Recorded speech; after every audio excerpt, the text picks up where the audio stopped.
बिस्मिल्लाहिर्रहमानिर्रहीम। लाखों करोड़ों दुरूदो सलाम मोहम्मद मुस्तफ़ा सल्लल्लाहु अलैहि वसल्लम और आले मोहम्मद पर। मैं हूं उमर दराज गोंदल। वो कहते हैं ना कि वक्त कम है और मुकाबला सख्त है। आज हमारे एक साथी रिपोर्टर बता रहे थे कि अगर यही स्पीड जारी रही तो 5 अगस्त जो तहरीक इंसाफ के हवाले से तहरीक इमरान खान कह रहे हैं कि उनको भी मोमेंटम नजर नहीं आ रहा, और उन्होंने कहा हुआ है तो उनके मुताबिक अगर यह स्पीड अदालत की जारी रही तो 5 अगस्त तक तहरीक इंसाफ की जितनी बाहर लीडरशिप है उन सबको तकरीबन सजाएं हो जाएंगी। और ये 9 मई के हवाले से है। और आप जानते हैं कि सबसे पहले सरगोदा की अदालत से सजाएं सुनवाई गई, फिर लाहौर की अदालत से, फिर पिंडी से नाकाबिले वारंट जमानत वारंट गिरफ्तारी जारी हुए, आज इस्लामाबाद से काबिले जमानत वारंट गिरफ्तारी जारी हुए, और आज ही जो राजा बिशारत हैं जो पंजाब के फॉर्मर लॉ मिनिस्टर हैं, पीटीआई से उनका ताल्लुक है, उनको आज पिंडी के अंदर हिरासत में लिया गया। और इत्तलात यह थी कि उनको थाना न्यू टाउन के अंदर गालिबन मुंतकिल कर दिया गया, और वो इलेक्शन ट्राइब्यूनल में तारीख के ऊपर आए थे, लेकिन चूंकि वो उनके वारंट जारी हुए हैं तो इस सिलसिले में उनको आज हिरासत में ले लिया गया। तो कहने का मतलब यह है कि यह सिलसिला बड़ी तेजी के साथ चलता हुआ दिखाई दे रहा है। और ऐसे में जब इमरान खान के साहबजादे अमेरिका में हूं, वो मुलाकातें कर रहे हूं, तो फिर जरा चीजें थोड़ी और हो जाएंगी। अच्छा, अब ये जो थाना न्यू टाउन में उनको मुंतकिल किया गया, अभी तक जो सजाएं सुनाई गई हैं वो 9 मई के केसेस के हवाले से। रात जज साहब ने तफसीली फैसला जारी किया, और वो तफसीली फैसला भी पढ़ने के लायक है, जिसमें जज साहब ने जो उसमें लॉजिक बिल्ड की है, मेरा ख्याल है वो आने वाला जो जुरिस्प्रूडेंस के स्टूडेंट्स हैं उनको जरूर पढ़ाई जानी चाहिए। लेकिन आज इस्लामाबाद के अंदर पाकिस्तान तहरीक इंसाफ के जो 26 नवंबर को लोग गिरफ्तार हुए थे और ये नया कानून बनाया, ये भी मुस्लिम लीग नून का एजाज है, और सेनेटर इरफान सिद्दीकी साहब को इसका क्रेडिट जाना चाहिए, जिसमें एक कानून ये बन गया कि अगर आप इस्लामाबाद के अंदर इजाजत के बगैर एहतजाज करेंगे तो आपको सजाएं होंगी। अब मुस्लिम लीग नून को यूं लग रहा है जैसे ता कयामत उनकी हुकूमत रहनी है, अब कोई इलेक्शन नहीं होना, अब इन्हीं का सिलसिला चलना है। हालांकि पाकिस्तान में ना पेच एक रहता है ना हालात एक जैसे रहते हैं। तो आज वो कारकुनान जो थे वो आए, और जो कारकुनान के घर वाले हैं वो पीटीआई की क़यादत के ऊपर खासे गुस्से में दिखाई दिए। और एक जो कारकुन है उसका बेटा आया हुआ, उनके वाले समेत तहरीक इंसाफ के कई कारकुनों को इस तरह से जेल में लाया, सुबह अदालत में लाया जाता है, और उनको सारा दिन यहां पे रखा जाता है, ना खाना दिया जाता है और ना कोई उनका ख्याल रखता है। और फिर उन्होंने रहनुमाओं के नाम लिए, तहरीक इंसाफ की लीडरशिप के नाम लिए, और कहा कि वो आते हैं, तस्वीरें बनवाते हैं, वीडियोस बनाते हैं और उसके बाद गायब हो जाते हैं। तो अब उन्होंने कहा कि जब वर्कर्स रिहा होते हैं तो नाम लेके कहा कि फलां क्रेडिट लेने पहुंच जाते हैं, जब गिरफ्तारियां होती हैं तो कोई नजर नहीं आता। और उनके मुताबिक बड़े बड़े जो दावे करने वाले रहनुमा हैं उनसे उनको मायूसी का सामना करना पड़ा है।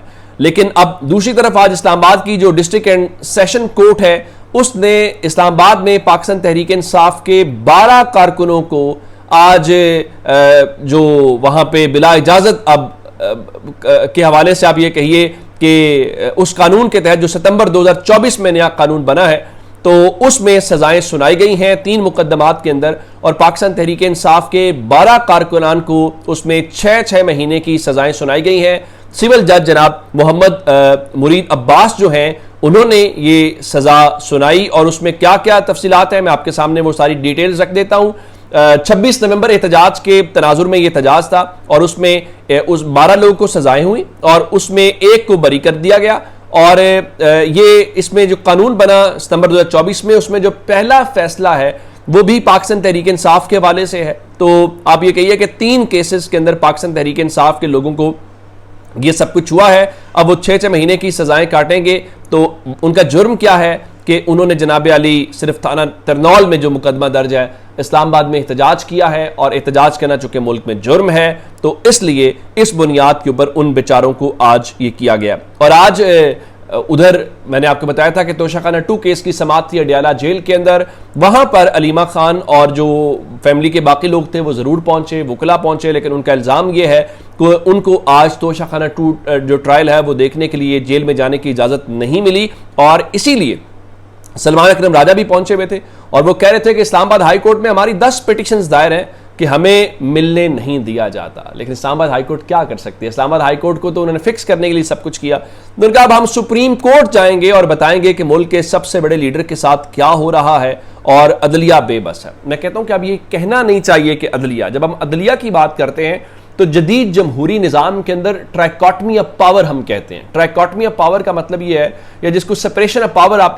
कह लीजिए, कि तीन मुख्तलिफ हम चीज़ों को देखते हैं। हम लेजिस्लेशन करने वालों को, लेजिस्लेचर को देखते हैं, हम इम्प्लीमेंटेशन करने वाले एग्जीक्यूटिव को देखते हैं, और हम इंटरप्रिटेशन करने वाली अदलिया को देखते हैं। लेकिन पाकिस्तान के अंदर इस वक्त सूरत हाल ये है कि वहाँ पर हमें ऐसी कोई चीज़ दिखाई नहीं देती, और हमें सिर्फ और सिर्फ जो है वो हुकूमत दिखाई देती है और वही लेजिस्लेचर है, और अदलिया अब यूँ लगता है जैसे हुकूमत का कोई विंग है और उसमें वो करते हुए दिखाई दे रहे हैं। अच्छा जी, तो मेरे ख्याल से ये ऐसे ही चलेगा।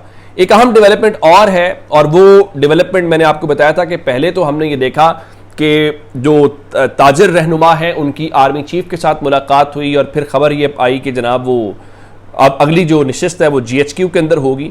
तो अब उसमें एक फर्दर डेवलपमेंट हुई है, और बताया गया था कि ये जो मुख्तलिफ करेंसी एक्सचेंज के नुमाइंदे हैं वो एक अहम शख्सियत से मिले हैं, ये इतलात आई थी। और चूंकि अब जो डॉलर का रेट है वो फिर ऊपर जा रहा था, तो अब इस बारे में जंग अखबार जो खबर लेके आया, तो अब उस हवाले से मजीद जो डिटेल सामने आई हैं कि जो मलिक बोस्तान हैं, क्योंकि वो मिले तो उनका हमसे पूछा गया, हम शख्सियत ने पूछा था कि भाई ये डॉलर क्यों जा रहा है, तो उनका वो ईरान में और अफगानिस्तान में स्मगल हो रहा है। तो इत्तलात के मुताबिक जो ISI खुफिया एजेंसी के DGC होते हैं, DGC आम तौर पे पाकिस्तान के जो इंटरनल सियासत के मामलात हैं इस हवाले से कहा जाता है, क्योंकि मुख्तलिफ DGs होते हैं, वो DGC जो शख्सियत होती है वो इन चीज़ों को देखती है। तो अब उस बारे में इतलात ये है कि जो एक्सचेंज करेंसी एक्सचेंज वालों का डेलीगेशन है वो DGC में जनरल फैसल नसीर से इस्लामाबाद में उनके ऑफिस में मुलाकात हुई है, और इतलात के मुताबिक DGC ने उनसे पूछा कि ये आजकल जो डॉलर का रेट है ये दोबारा तेज़ी के साथ क्यों बढ़ रहा है। तो खबर के मुताबिक मलिक बोस्तान ने बताया कि उसकी वजह जो है वो करेंसी स्मगलर माफिया है, यानी जो डॉलर्स को स्मगल करते हैं।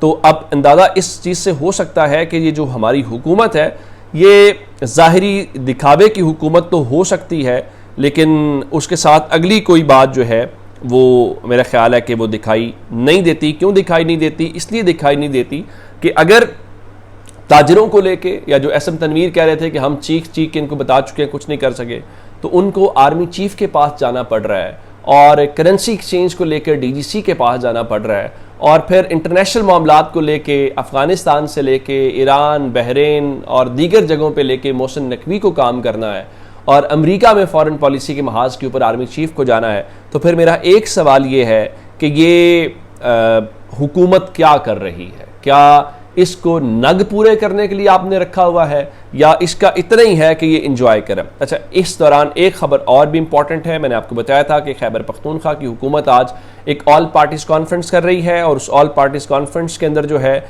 मुख्तलिफ जमातों, जिसमें अवामी नेशनल पार्टी है, JUA फजल रहमान है, नून लीग पीपल्स पार्टी, चारों बड़ी जमातें जो हैं उन्होंने बायकॉट किया।